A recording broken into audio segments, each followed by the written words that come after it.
Hey guys, let's do something different today and get a look at a slip joint. GEC, which stands for Great Eastern Cutlery. And I've only tried maybe 3 of them out. I'm not a huge slip joint collector. I do enjoy using them, and they're thin, full flat blades. They just cut great. And of course, Great Easterns are known for their bear trap snaps. And I don't know if I'll be able to get this. See, at that point, it just wants to snap down like a little bear trap.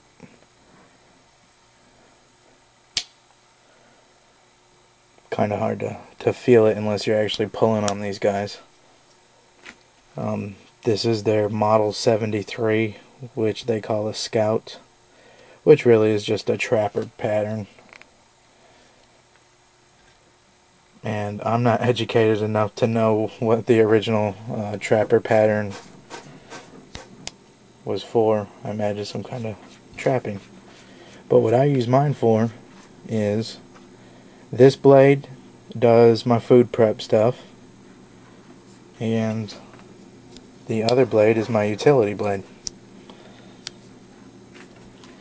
And how I carry this is not so big that you can't carry it in your pocket, you know, just down loose in your, I would carry it in my front right pocket. You know, it just kind of rides sideways in your pocket. It can get a little annoying if you're not used to slip joints, and say you're just a tactical folder guy. But I find that this rides really well in your watch pocket. So normally, if you guys have watched any of the reviews, you know I'm mostly a tactical folder guy.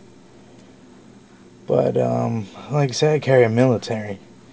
I would tuck this, maybe, you know, I carry multiple knives, I'm sure you do too. But I would also tuck this in my watch pocket. And for the most part, it'll cover it all up in most of my jeans, but you might have that bolster hanging out, which, you know, doesn't bother me at all. But it does ride well. It's not super thick. It's not crazy big, but it is on the large size. Try to keep this in frame. You can say it's almost a ½ an inch thick. And we'll get a close length.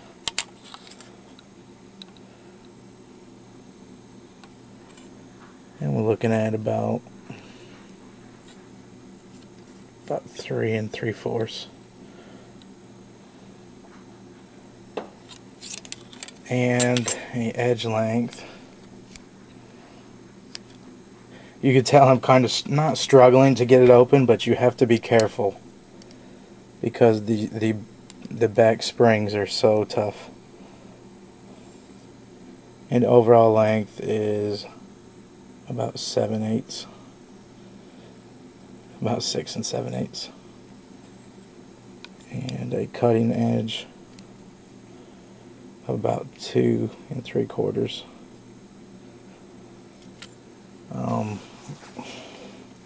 For you tactical folder guys who are watching this, give a slip joint a try. I mean, you're going to be surprised at how well they cut. And I believe the steel is $10.95 on these. You have to watch because the Great Eastern brand is all stainless, I believe, which I think is 440C that they're using, but I'm not completely sure on that. Not that 440C is bad by any means, you know, but I think a slip joint, this is just my opinion, needs carbon steel. And 1095 is great, and they heat treat. Their heat treat is great. Takes a real nice polish and holds it pretty, you know, acceptably. You can see the rear blade. I am able to, because of the way this nose is, I'm able to lay my finger actually in here and just kind of pinch and pull, so I don't have to break any fingernails. Just kind of pinch and pull it out.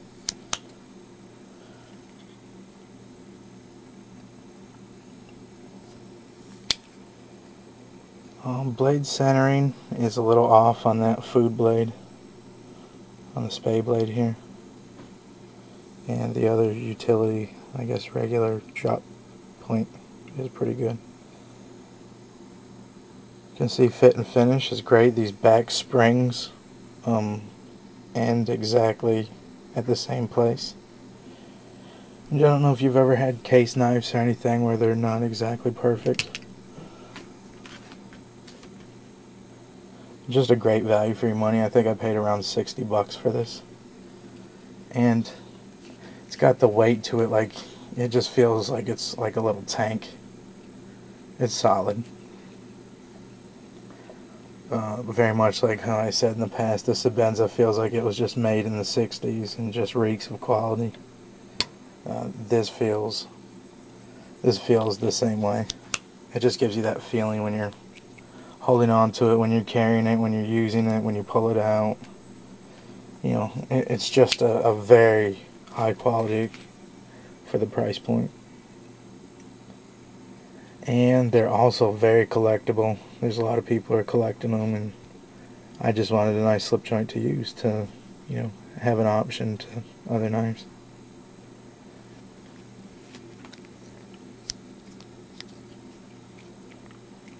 Another thing I really like about slip joints, if you've seen the Lum review, how close. I like having a lot of control, and I really enjoy getting my finger close to the cutting edge when I'm cutting. Just for the added control that it gives you. So you can do that with most slip joints. Or slippies, as people call them, I guess. But these thin blades, man, if you have not tried a slip joint, what are you waiting for? I mean, really. Just give one a shot. This one is the green. I believe they call it river green.